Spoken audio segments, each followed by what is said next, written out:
What is up, guys? It's the Messenger here, back again, coming up with a follow-up to our subclass deep dive into the Tasha's Cauldron of Everything book.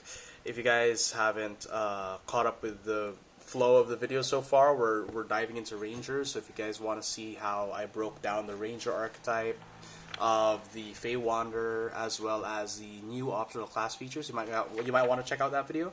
But anyway, we are now going to be discussing the Swarmkeeper Ranger archetype. So earlier we'd already established that the Fey Wanderer is a tricksy, high mobility ranger that will allow you to work well with your team to get yourselves out of sticky situations and soft CC enemies with charmed and frightened abilities, right? The Swarmkeeper occupies a very different role, and we're gonna start getting into that now. So the flavor of the Swarmkeeper is all about a deep connection to like a swarm of insects or animals, anything that comes into mind. The book offers some options for you: fluttering birds, playful pixies, but honestly, you can pick whatever the heck you want. Just talk to your DM. Anyway, the first ability you get with this subclass is the Gathered Swarm feature, wherein a swarm of intangible nature spirits can assist you in battle until you die, basically. And this swarm is not its own creature; it doesn't have its own hit points. It just occupies your space, flying, skittering, whatever have you. Once on each of your turns, you can cause them to assist you in one of the following ways. So you have three options here to start, and you choose one of them once on each of your turns. Okay? So if you want, once on your turn, you can have the attack's target, once you make an attack, whether it be range or melee, deal an additional 1d6 piercing damage from the swarm. Take note, this doesn't count as magical piercing damage, as it doesn't state anywhere that the swarm is magical. Okay, just for note. Okay, the attack's target must succeed at strength saving throw or be moved 15 feet horizontally in the direction of your choice. This allows you to basically push targets closer, farther, or pull them closer to your team, depending on whether you're a ranged or a melee-based ranger. It also allows you to move enemies away from your allies, at least have a chance to, since strength saving throws, sometimes monsters have some pretty powerful strength saving throws, depending on what you're fighting against. You can also have yourself be moved 5 feet horizontally in the direction of your choice, making you very elusive in combat at early levels. If you thought that the Fey Wanderer was pretty good at avoiding people early levels mid-combat, right? The Fey Wanderer has options that deal a good amount of damage, right? But the Swarmkeeper can straight up do more, at least early on, right? And in addition to this, they are able to do a lot of the things that the Fey Wanderer has to wait a bit, or wait for later levels. They can do it early on, such as move out of striking range of opportunity attacks, which can be pretty big, right? These scale later on, as you can see in the next set of features. So now we're looking at the Swarmkeeper magic. Same thing as before with the Fey Wanderer magic. Basically, additional spells that you learn. You can't cast them for free; they're just added to the spells. But you're getting things like Fairy Fire and Mage Hand. So Mage Hand is actually a cantrip, and it states here you learn a Mage Hand cantrip, but it takes the form of your swarming nature spirit. So take that into note, right? Take that into account. It's not like this transparent hand. You get Fairy Fire, which is nice. I can Web, very flavorful. Gaseous Form, flavorful once again. Arcane Eye, very good. I believe before in the initial Unearthed Arcana video, it was Giant Insect, but I know it seemed very flavorful. But you know, you're a Swarm Keeper. Why would there just be a giant insect? Like, you just make one of your swarm boys big, right? So you're looking at Arcane Eye, having your swarm being able to scout ahead of you. It's a very good spell. Though I think that Rangers have a lot of abilities that allow them to do similar things just as efficiently as the Arcane Eye spell.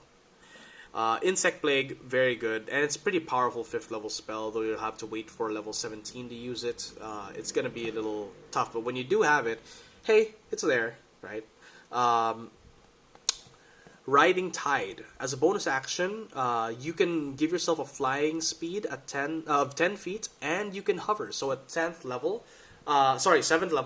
you are able to get this, and it lasts for a minute. So basically, you can have this flying speed of 10 feet, and you maintain up in the air. And even if people drop your movement speed, your flying speed to 0, you're still hovering up in the air because you have that hover ability, right?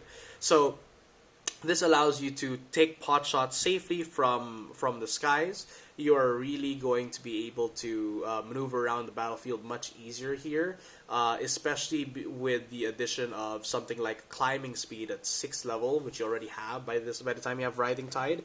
You're gonna get the climbing speed and be able to like scale a wall, and then let's say scale a wall about 35 feet, and then sort of leap off and just be hovering 35 feet above the battlefield, taking pot shots with your longbow or whatever weapon have you. Right?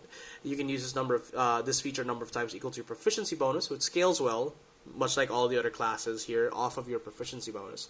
Recharging on a long rest. So we have another long rest recharge subclass here, right? Much like most of the ranger subclasses. So this allows you to be this ability as a bonus action. The action economy is going to be a little tough because bonus action is really useful for rangers, especially for spell casting.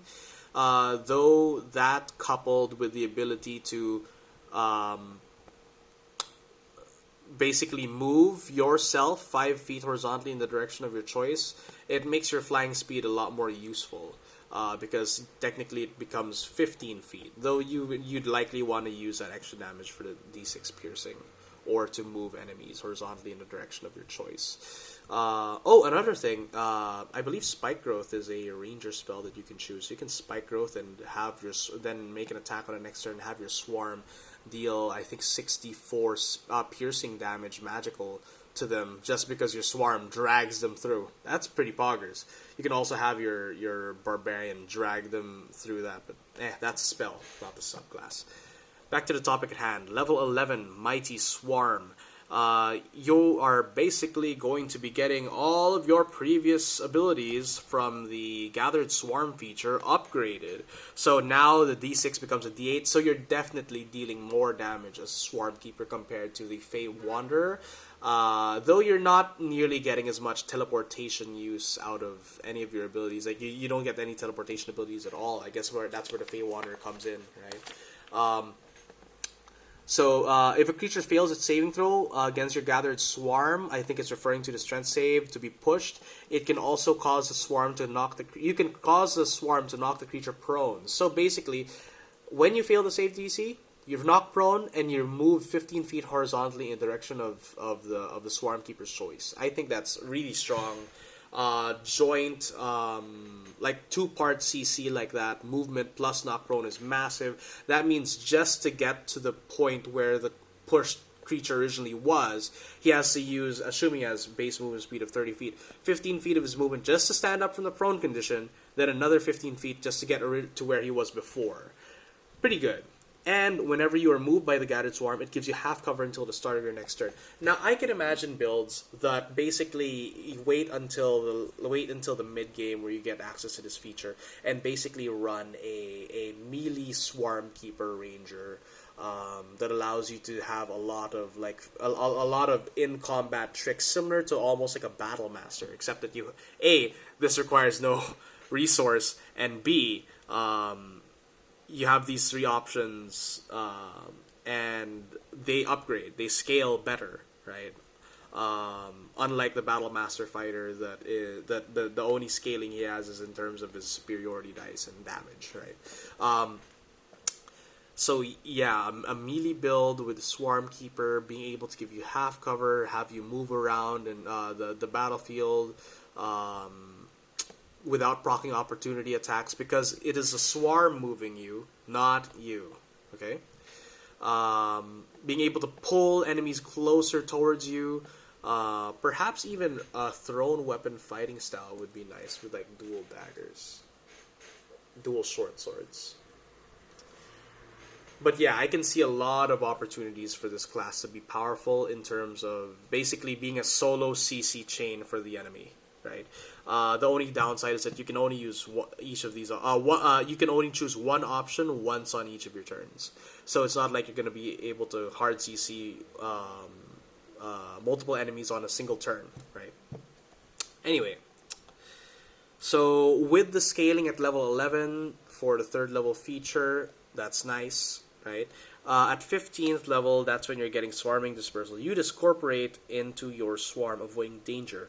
When you take damage, you can use your reaction to give yourself resistance to that damage, and you vanish into your swarm, then teleport to a space within 30 feet of you. You can use this feature a number of times equal to your proficiency bonus and regain all expended uses when you finish a long rest. Okay, so this is very similar actually to Horizon Walker's ability, the planar defense, where it allows them to, as their capstone, basically use their reaction to take resistance to all that damage, right, from a single ability. This is that, but a little bit on crack. It allows you to also teleport. Really poggers. But there is a limit to how many times you can do it. Though I don't see a lot of time. I don't imagine, like, at 15th level that you'll be reaching that limit all the time, every combat, right? But there is. It's basically saying that this subclass has a lot of survivability, a lot of movement, a lot of soft CC, right? But you won't be able to survive as long for than something like a Horizon Walker Ranger and max power, which is really good. I think that, like, power creep is an important thing that Wizards of the Coast have to manage. In general, I think that the subclass is quite powerful. If you feel like you want the mobility of a Fey Wanderer but a little bit more oomph in terms of damage, this is a place to go. It gives you a lot of options with what you can do. That plus the base ranger features you can get, which is already strong, as I mentioned in my previous video, I think 2 videos ago.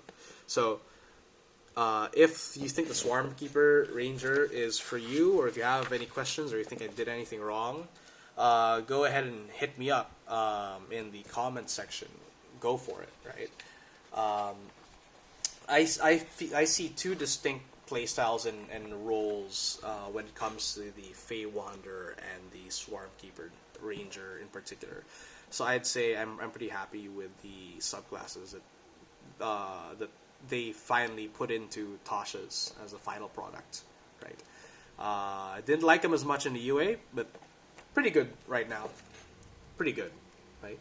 The next video we're going to be going over the Beastmaster changes, the Beastmaster Ranger. Everyone always hates on Beastmaster Ranger before, and I think they still do. And they were, I honestly think they were strong before, and I'm going to be explaining in the next video why they are absolutely brain dead poggers now. So for now, see you guys next time. Thanks for watching till the end. See ya.